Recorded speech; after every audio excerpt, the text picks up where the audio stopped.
Oke, baik. Assalamualaikum warahmatullahi wabarakatuh. Selamat sore semuanya teman-teman, sobat sahabat. Mudah-mudahan para perintis Bapak Ibu dalam keadaan sehat walafiat ya. Oke, mungkin di kesempatan kali ini kita akan sedikit updating informasi tentang mengenai Pi Network. Nah, seperti biasa ketika kita berbicara untuk Pi Network, itu artinya kita berbicara secara global sentris, bukan hanya untuk Indonesia sentris. Nah, jadi mungkin ada beberapa poin yang akan saya sampaikan kepada Bapak Ibu dan kemudian kita akan updating serta mungkin agak meluruskan informasi-informasi yang beredar. Tentunya kita ini dibilang sebagai bebek dungu. Nah, tetapi buat teman-teman semua ya silakan disimak, jangan sampai di skip agar teman-teman semua nggak salah paham. Nah, yang pertama di sini ada 3 fakta ya yang terjadi di dalam ekosistem Pi. Yang pertama yaitu ekosistem ini sudah terbentuk, dan kemudian yang kedua ekosistem ini tumbuh secara matang. Kemudian yang ketiga ini pioner tentunya menolak. Nah, di bagian menolak ini apa Bang maksudnya untuk ditolak? Nah, jadi buat teman-teman semua silahkan disimak. Selain itu pun buat teman-teman semua tentunya di sini ada sedikit roastingan tentang salah satu ya Bapak tua mungkin yang mengatakan ada 3 hal penting yang saya garis bawahi. Yang pertama itu dia mengatakan bahwasanya untuk mainnet dari Pi ini katanya ditunda-tunda sehingga kita ini dibilang halu dan kemudian ujung-ujungnya halusinasi.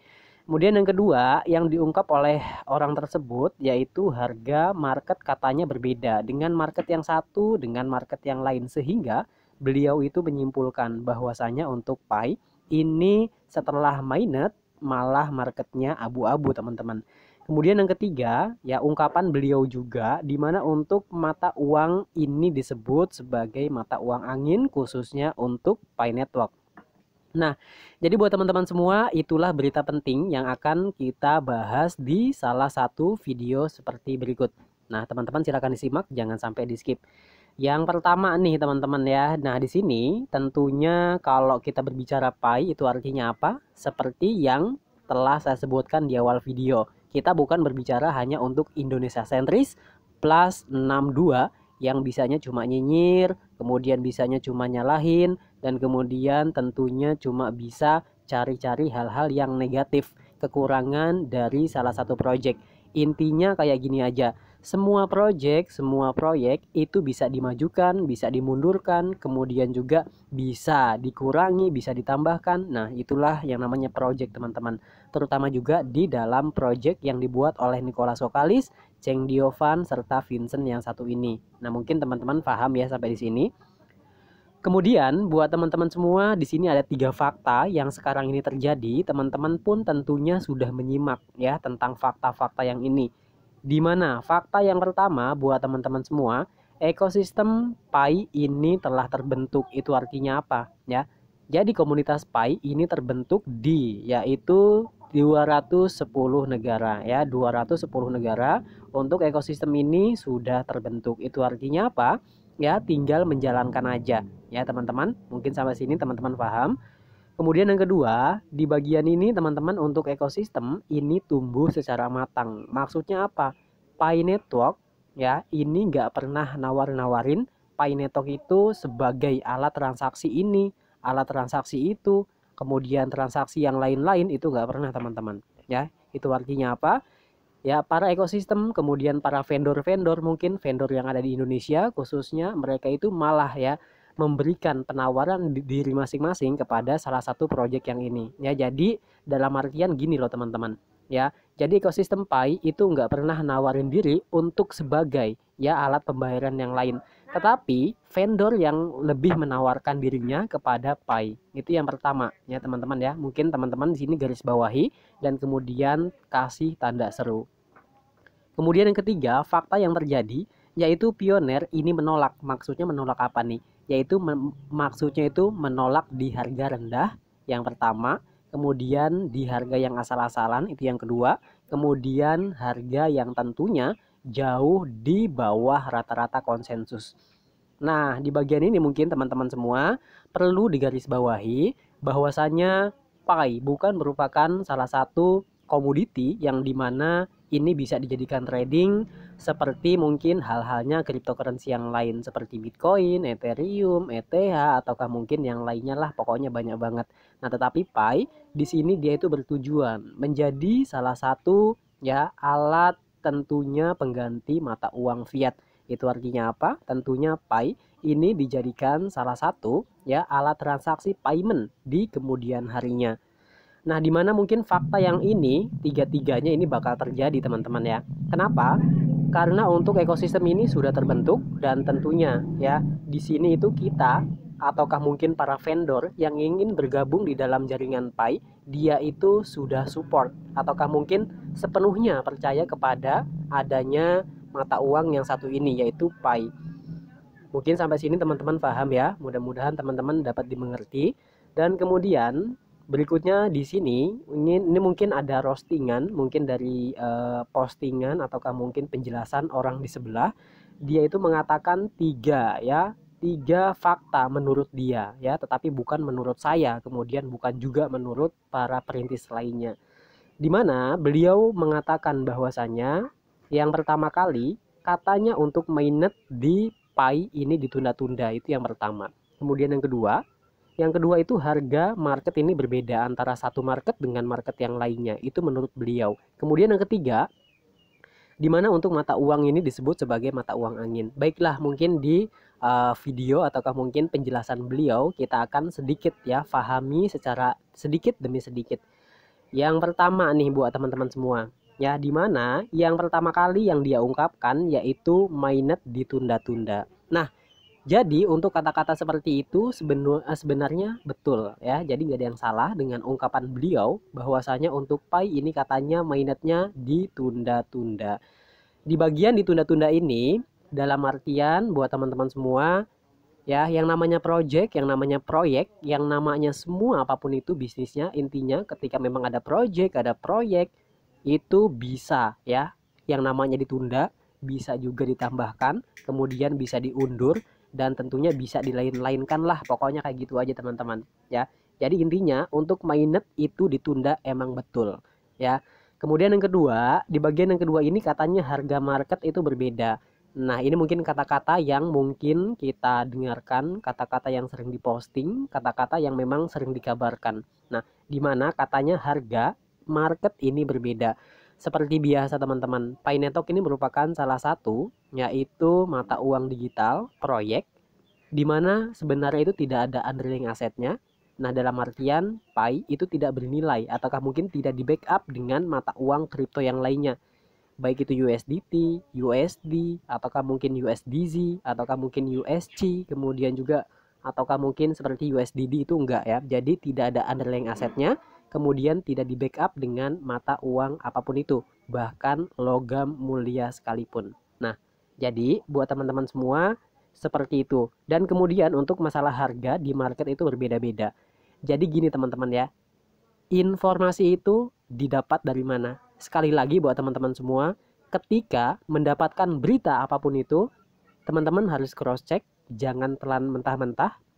Sumbernya dari mana? Kan teman-teman semuanya mungkin yang muslim itu diajarkan.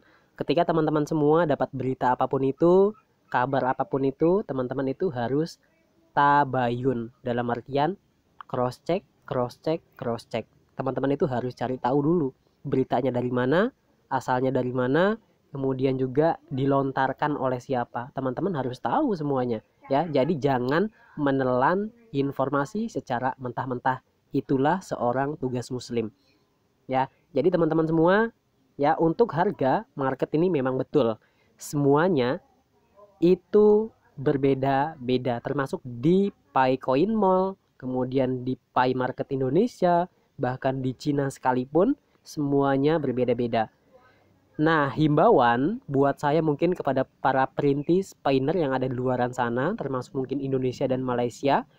Nah, jadi kayak gini ya, nanti teman-teman itu jangan mengikat diri ya atas segala barang apapun itu kepada vendor yang bersedia untuk bekerja sama dengan Pi. Artinya, untuk Pi ini belum laku, tetapi orang-orang itu sudah menerima distribusi token yang diterima, yaitu Pi-nya ya, token Pi tata kelolanya itu udah diterima di wallet masing-masing. yang kemarin sudah melakukan penambangan, sudah melakukan KYC, dan sekarang ini sudah migrasi ke dompet wallet masing-masing. Teman-teman semua dalam artian sudah bisa menggunakan Pi token itu ya. Jadi di sini teman-teman saya ucapin juga selamat buat yang lain yang udah melakukan KYC, teman-teman semua itu sudah bisa untuk menggunakan Pi untuk barter apapun itu. Tetapi ya, tanda seru buat teman-teman semua. Teman-teman itu jangan mengikat diri kepada vendor apapun itu, jangan mengikat diri dengan barang apapun itu ya, penyedia layanan dari Pi itu jangan. Kenapa? Yang pertama, teman-teman untuk Pi ini belum diketahui harganya, itu yang pertama. Kemudian yang kedua, di Pi ini tidak ada jaminan apapun itu. Dalam artian gini aja deh, teman-teman kan nggak tahu harganya. Kalau misalkan taruh deh untuk satu Pi harganya $1 ya, dan kemudian teman-teman itu mengikat diri membeli dan kemudian memesan dalam salah satu vendor penyedia layanan, taruhlah mungkin roda 4 ataukah mungkin roda 2. Nah, teman-teman semua itu untuk nilai Pi itu malah dihargai murah. Sementara waktu teman-teman itu sudah melakukan tanda tangan di atas materai. Kemarin juga saya sempat lihat postingan teman ya di grup, ada yang sampai dia itu bikin catatan di atas hitam putih ataukah mungkin antara hukum lah gitu teman-teman. Dia itu tanda tangan di atas materai. Ya, dia itu membeli misalkan roda 4 sekian, kemudian tanda tangan lain-lain. Itu jangan seperti itu, jangan sampai teman-teman ya. Kenapa? Karena teman-teman itu otomatis mengikat diri teman-teman semua atas salah satu vendor, tentunya di angka harga yang masih abu-abu ya. Jadi teman-teman semua ingat jangan sampai seperti itu. Mungkin sampai sini teman-teman paham. Kalau teman-teman nggak kurang mengerti, teman-teman boleh japri seperti biasa. Untuk nomor WhatsApp saya tinggal diklik aja paling bawah kolom deskripsi ada. Nah, mungkin sampai sini teman-teman paham ya. Dan kemudian berikutnya di bagian ini teman-teman mungkin ungkapan Bapak yang tadi itu dia bilang di mana untuk mata uang seperti ini adalah angin ya, ataukah mungkin mata uang angin dalam artian itu gini teman-teman. Tidak ada underlying asetnya, tidak ada yang membackup dengan USDT, kemudian logam mulia dan lain-lain. Emang betul ya, mata uang seperti itu merupakan mata uang angin. Tetapi buat teman-teman semua ingat ya, dimana untuk project Pi ya, mungkin yang kemarin yang ngakunya cerdas, yang ngakunya itu pintar, yang kemudian ngakunya itu punya wawasan yang tinggi di jaringan blockchain ataukah mungkin di kriptografi. Kalau kalian mengaku cerdas, kalau kalian mengaku pintar, kemudian kalau kalian itu mengaku wawasannya lebih luas ya, memahami tentang kriptografi seperti ini, teman-teman pasti yang mengaku cerdas itu dapat ya, dapat informasi ataukah mungkin bisa dapatin wawasan yang sekiranya kira-kira Pi ini merupakan project yang jelek apa yang bagus ya, kemudian project yang kira-kira asli ataukah enggak ya. Mungkin teman-teman semua paham. Yang pertama ya teman-teman, yang pertama untuk develop itu ya kelihatan mukanya jelas, hidungnya jelas, matanya jelas, kemudian sering nongol, itu yang pertama teman-teman harus paham. Kemudian yang kedua, untuk riwayat hidupnya orang tersebut. Apakah orang tersebut pernah sangkutan hukum?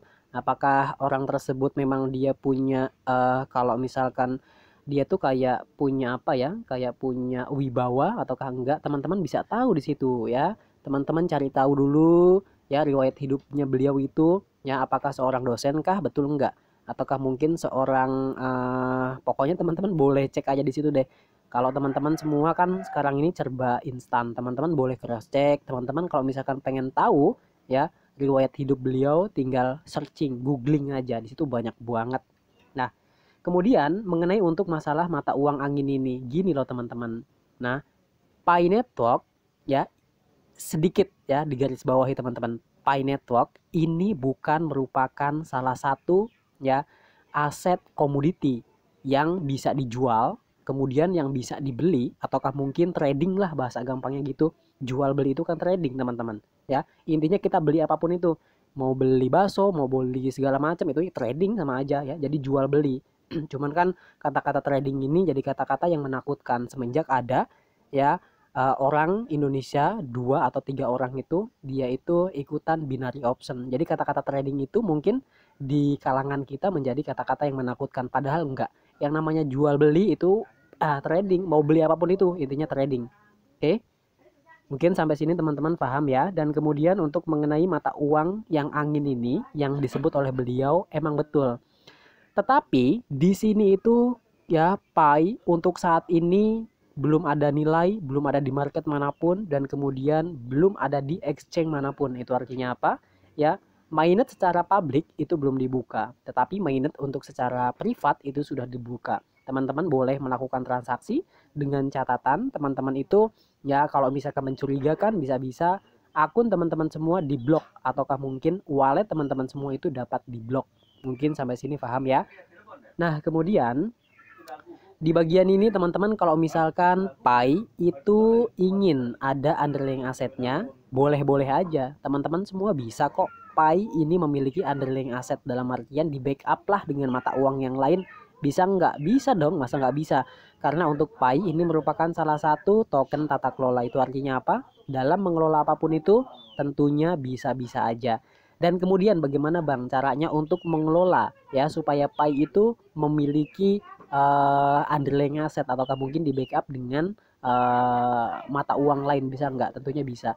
Nah, nanti di video berikutnya kita akan bahas tentang mengenai metaverse sangkut paut dengan Pi. Kemudian kita akan bahas dengan mata uang angin ini diubah menjadi underlying asetnya apakah bukan hanya sekedar mata angin tetapi ada underlying asetnya.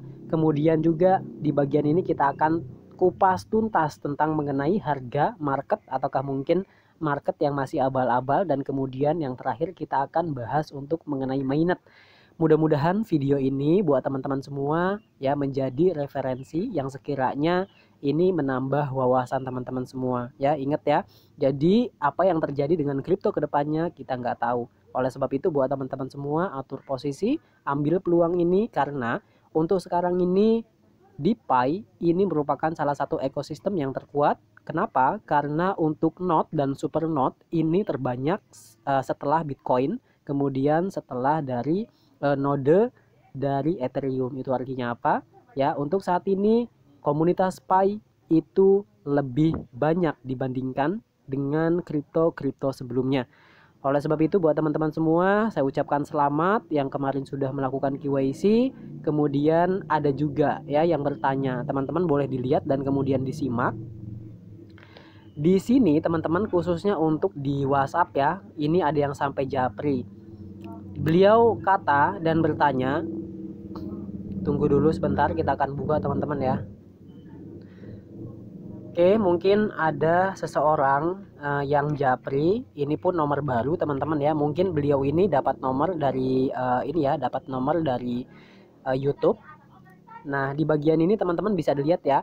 Dia ini mengucapkan Assalamualaikum Bang, Waalaikumsalam. Kemudian bagaimana perkembangan Pi Network Bang? Dan kemudian sudah ada vendor belum di daerah Bang Hendra? Nah, di bagian ini buat teman-teman semua gini ya. Jadi untuk mengenai vendor, untuk mengenai komunitas, ataukah mungkin untuk mengenai orang-orang yang ikut join di dalam Pi, terutama mungkin dalam teknologi, kesehatan, kemudian dalam otomotif, teman-teman semua, tentunya dalam payment juga. Di sini teman-teman semua perlu diingatkan kembali ya, di market Indonesia, di market China, di market Malaysia, di semua market di seluruh negara harganya itu berbeda-beda. Oleh sebab itu buat teman-teman semua jangan mengikat diri ya di atas hitam maupun putih. Teman-teman itu cukup lakukan diam, kemudian lakukan nambang, kemudian lakukanlah KYC ketika ada panggilan. Itu aja, nggak usah mikir pengen beli ini, pengen beli itu, sharingnya di mana, pengennya gimana, nggak usah. Teman-teman sekarang ini saatnya untuk lakukan klik, mining, kumpulkan, KYC, kemudian edukasi. Untuk masalah semuanya, masalah exchange penukaran, masalah gampang. Teman-teman kalau mau jual tinggal japri saya ya. Jadi gitu aja, nggak usah mikir banyak-banyak ya. Mau beli mobil, mau pokoknya kayak gitu tuh masih halu jauh banget. Intinya Pi belum ada harganya. Teman-teman ingat ya, jangan mengikat diri di atas hukum ya tentang masalah barang. Apalagi ya teman-teman boleh lihat tadi postingan tadi, jangan sampai seperti itu ya. Jadi teman-teman itu nantinya keikat, nggak bisa kemana-mana. Apalagi kalau misalkan udah hitam di atas putih. Mudah-mudahan video ini bermanfaat. Jangan lupa juga di-share pada yang lain. Terima kasih, see you next video. Assalamualaikum warahmatullahi wabarakatuh.